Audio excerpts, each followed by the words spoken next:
Hello and welcome to the Toronto Daily News for January 29th, 2019. Today, a woman stuck in a lift for 3 days in New York City. News media wants to show cyclists, but they don't want to talk about us. The Bruce McArthur case is vindicating suspicions of people in the gay village. U.S. actor was attacked on the street. He's in Chicago. Police charge the York region grow operators making too much weed. Billy Bishop Tunnel has been leaking. The school's been open, but there's no bus service. The Globe and Mail is trying to educate pedestrians about how to use crosswalks. The news has been filibustering about snow and people recovering from illness and stuff like that. There must be some pollution profiteering news going on, and indeed there is, because okay, human rights situation at the Site C Dam is not up to the UN's specifications. Water advisories are going from long-term to short-term, with the government trying to eliminate them. A Nova Scotia teacher is in trouble for racist comments. Manitoba Hydro and the RCMP are being reported by Amnesty International for running a super racist situation at their man camps. And Edmonton Indigenous Poets Society is supporting Wet'suwet'en with their first reading, and it was wildly successful. Bruce McArthur will be 91 before he's up for parole. The city promises in Toronto that no one will be turned away from shelter.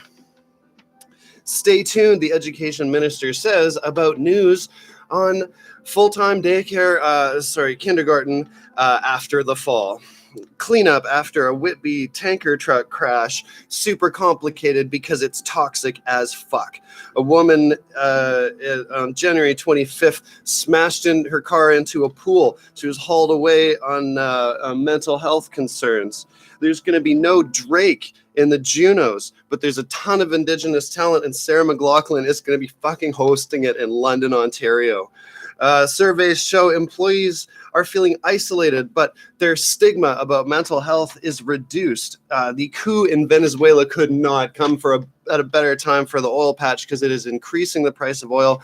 Torontonians are shoveling snow and drinking lake water. Of course, Winnipeg is crazy, super cold. The West Coast is in springtime. And the situation around here is just lots of snow, very, very, very, very windy and cold as hell.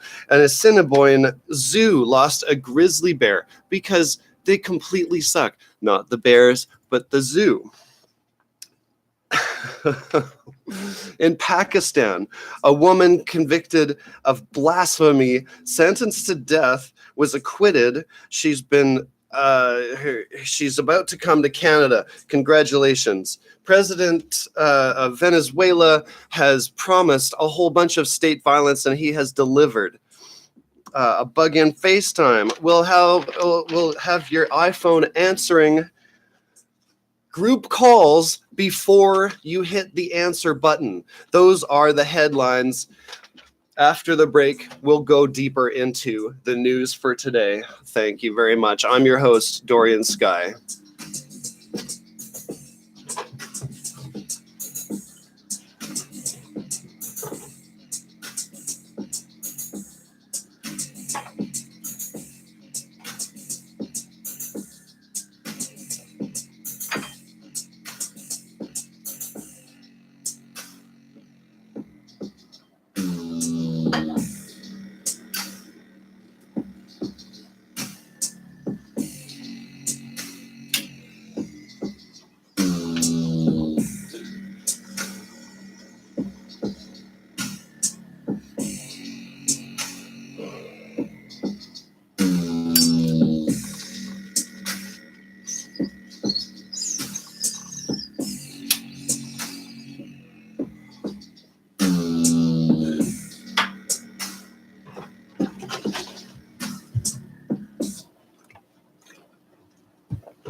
Now to editorialize on the news. So this woman who was stuck in the lift for 3 days in New York City, she was a housekeeper, So her bosses went on vacation, who owned the house, uh, for the weekend. So I guess it was their private elevator. She gets stuck in the elevator. They find her when they came back. So in the news media has been like talking about people skiing through Toronto, cross country skiing and stuff, and been talking about people, shoveling snow and everything like that, and playing hockey and whatever, and people trying to commute on the TTC and trying to commute in cars and stuff like that. And in visually, they want to show cyclists, but they will not talk about us. It's kind of a funny little hole, and of course, the news media, they're supported by big oil and big auto and stuff like that, and CAA, dictates how the roads operate, and they represent automobile interests and stuff. The ironic thing is that for commuting through the GTA in the wintertime, when the snow events get really insane, for cyclists, the routes change, but the conditions are actually pretty good. We get access to the main roads and stuff like that, which is not usually the case. Usually it's impossible to use roads like Jane and Bathurst and stuff. But ironically, in the winter, cyclists get this unofficial bike lane because half of the curb lane is sacrificed to snow. The other silly thing about this is the way that we manage our water is just hilarious. Like we're drinking from the toilet, literally. We're like taking all of our wastewater, and dumping it into the lake, making the lake super toxic. And then we're tapping the lake for our drinking water. And at the same time, when we get great water in the form of snow, we don't collect it and salt, season it and filter it and whatever, and use it as drinking water. We complain about it and fill it full of salt and chuck it in the sewer. It's so dumb. And then further on the case of water, there's this boil advisories situation where the federal government is trying to take care of indigenous water supplies across the country to end the scourge of boil water advisories. And they seem to be sort of getting rid of a lot of the long-term ones, but then they're kind of replacing them with this series of concurrent short-term ones. And so there's still an overall reduction. But in that situation, I don't want to sound victim blamey, but they, as well as us here in the city, should be dealing with their water situation in situ, because then it's not vulnerable to any lack of centralized infrastructure and stuff like that. And on that file, the state should still be helping. It's very cheap and easy for the state to help people deal with water in situ rather than going with a big system. But when it's a centralized system, then they get to have some big corporation that just gets a whole bunch of tax dollars for maintaining this thing that's unnecessary, instead of a whole bunch of little companies and stuff,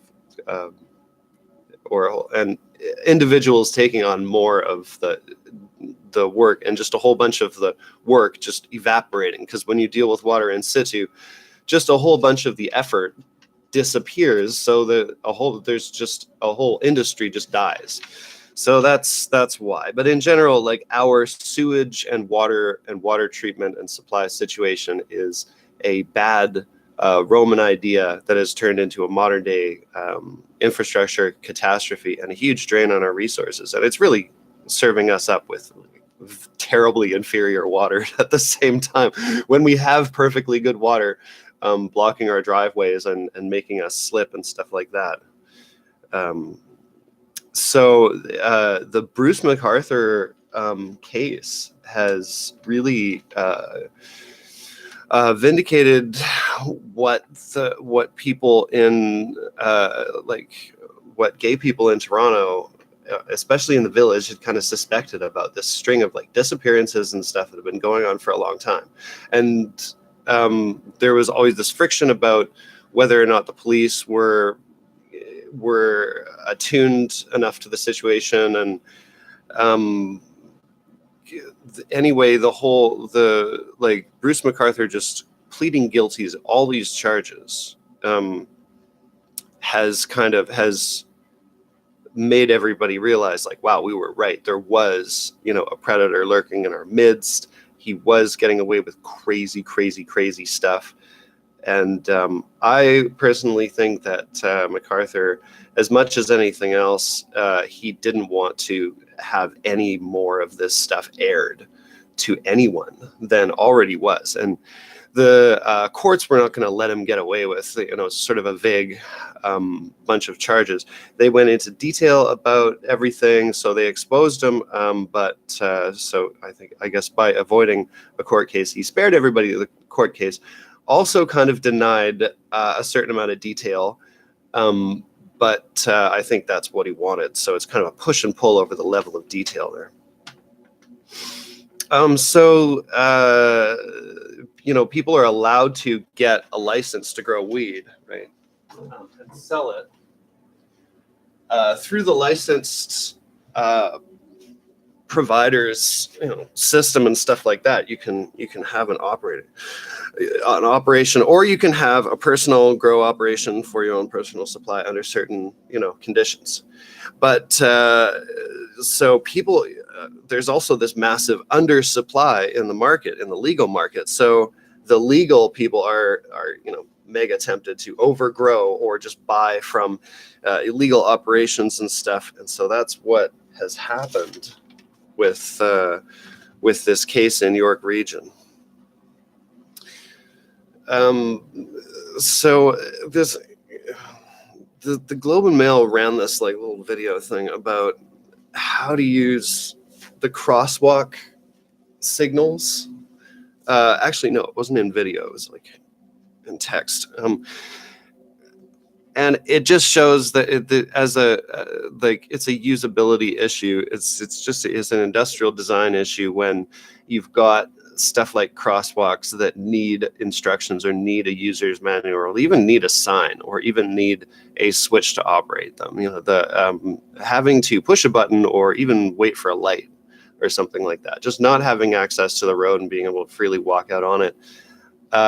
Everything after that point is an infringement of pedestrian supremacy, which is really the underpinnings of safe road situation. And I know that's radical thinking, but it's radical thinking that's been proven to work in the UK and in several places in Europe. And Ben Hamilton Bailey, probably not pronouncing his name right, but he was a urban traffic designer or whatever in the UK who actually presented this whole thing to the infrastructure committee of the city of Toronto, and they have yet to really to put what he gave us into play. But this anti-pedestrian thing, which is really what it is, about educating pedestrians on how to use the road. Absolutely ridiculous. So a Nova Scotia teacher, this is in Truro, got in trouble and is a substitute teacher for sort of going through this spouting this, basically hate speech about Indigenous people and about residential schools and stuff. And students responded to it right away, and staff responded to it right away, and they got in serious shit. And they're basically on this tip about, you got to get over it and forgive and forget and all this garbage. So the man camps situation with Manitoba Hydro is, like I say, it's getting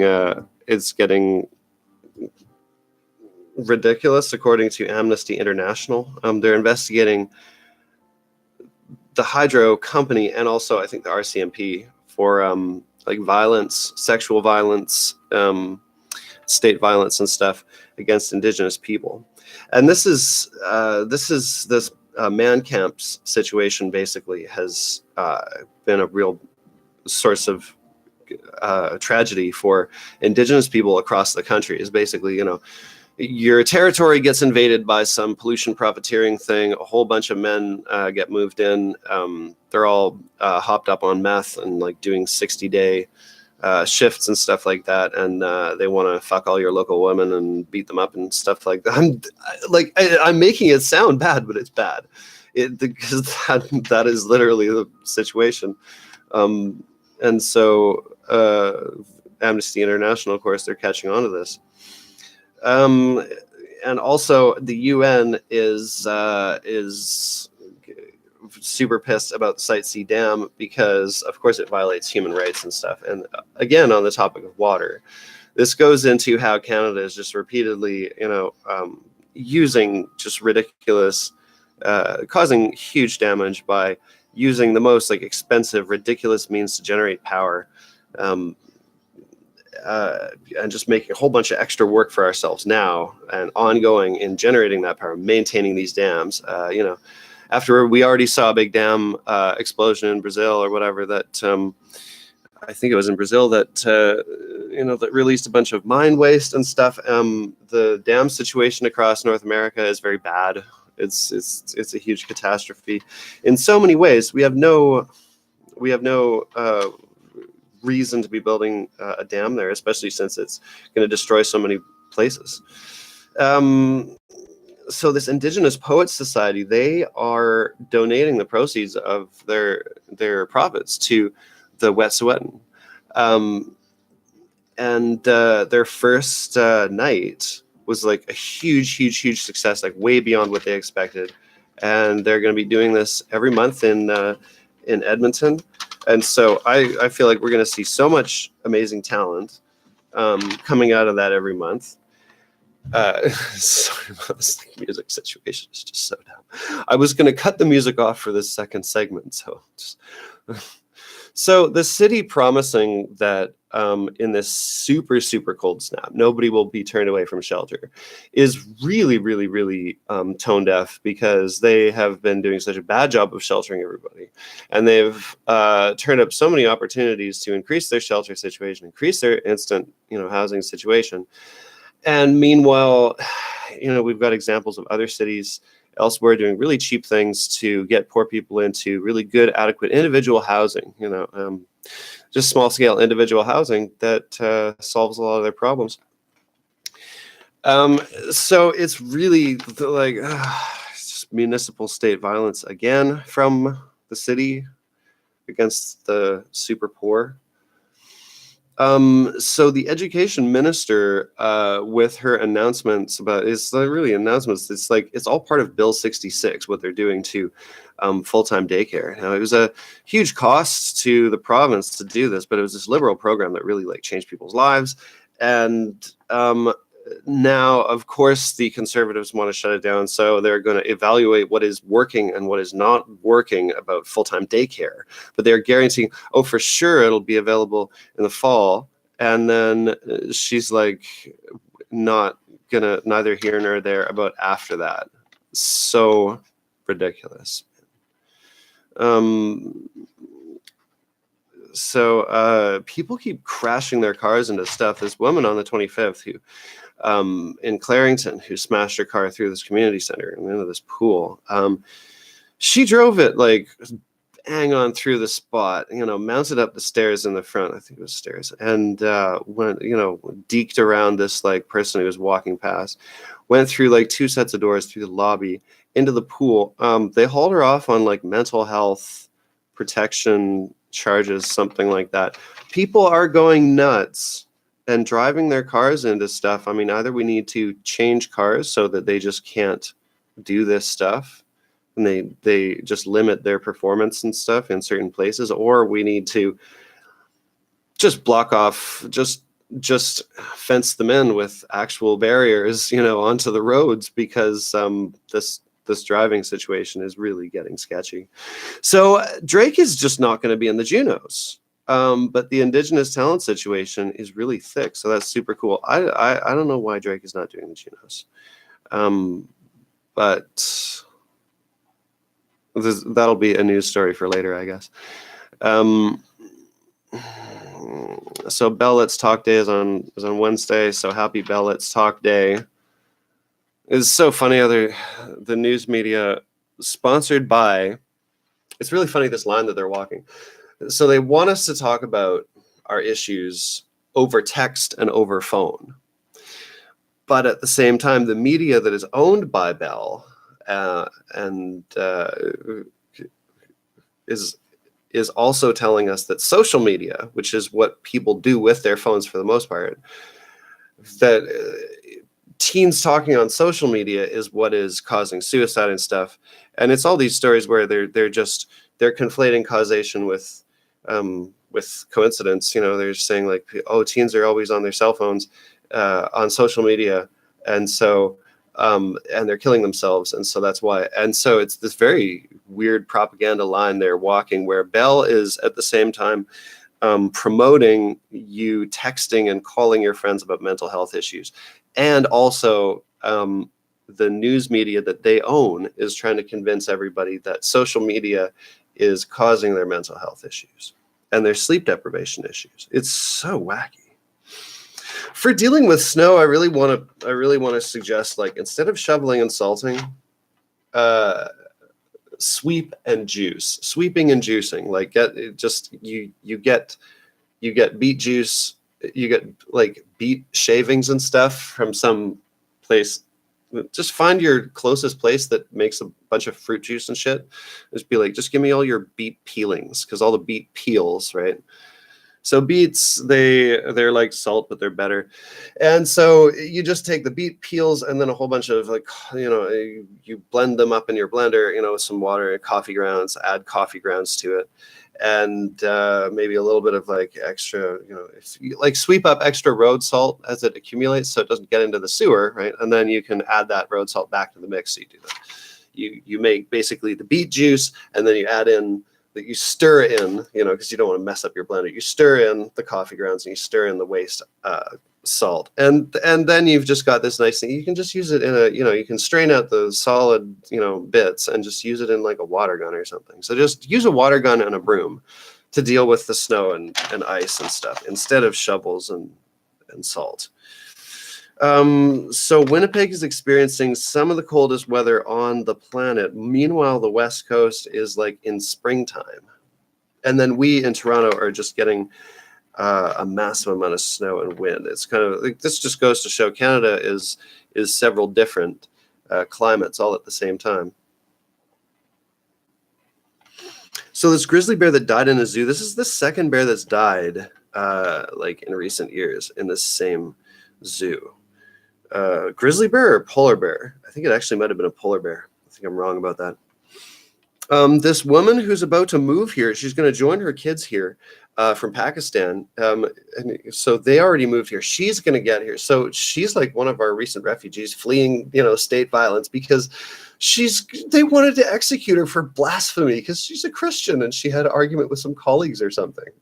For blasphemy. So this is what happens in truly religious states. You know, Canada and the US, we are, you know, we are largely religious, but that is a truly religious captured state.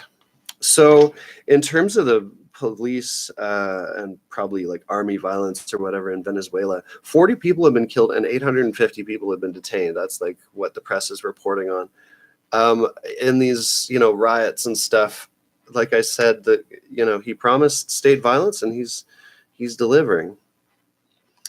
So Apple, while they turned off FaceTime, group calls, if you've been in FaceTime on your iPhone, and this is like the iPhone app that, you know, it's like Google calls or it's like Facebook calling or whatever. And anyway, FaceTime, you know, it's what iPhone users think is the only face-to-face video chatting thing. And it has this, you know, its group calling thing is great. It sort of sets the standard. But if you've been wondering why it's suddenly gone, it's because it sort of enabled people to call you, and if they hacked the group call thing in this really easy way, they could get your phone to just answer without you realizing that it answered, and then your microphone and everything would be on and all this stuff. So pretty serious breach, but at the same time, they just clocked like record profits, especially in their service industry stuff, which is what they're moving into. And of course, they don't contribute tax dollars to America. So, or wherever, or Canada, or where they operate. So they're kind of bleeding everybody, clocking huge profit dollars while governments are starved for funding that they are supposed to be getting from corporate wealth, and now they're at the same time they can't even deliver products that are secure, and there's no consumer communications platform that actually offers security, not just against intelligence agencies illegally poking into your affairs or legally poking into them, but also if unsecure, it means you're unsecure against hackers of all stripes. Like when the American government was trying to get Apple to make their cell phones less secure, to build in a backdoor, Apple was like, no, we don't want to do that because that would make everybody's iPhones insecure, not only for invasions from you would have the key, but so would all the hackers. Like, we're not going to do this. So there's still no, popular, super available open source setup for this stuff, but there is some open source messaging apps that replace all these things that do offer pretty good security. So people with cell phones can replace stuff like WhatsApp and replace stuff like FaceTime with stuff that is reliable. And of course, the cell phone companies don't want you to use that stuff. And CTV, owned by Bell, doesn't want you to use that stuff. They want you to. Anyway. So that is my, my editorialization on the news. Like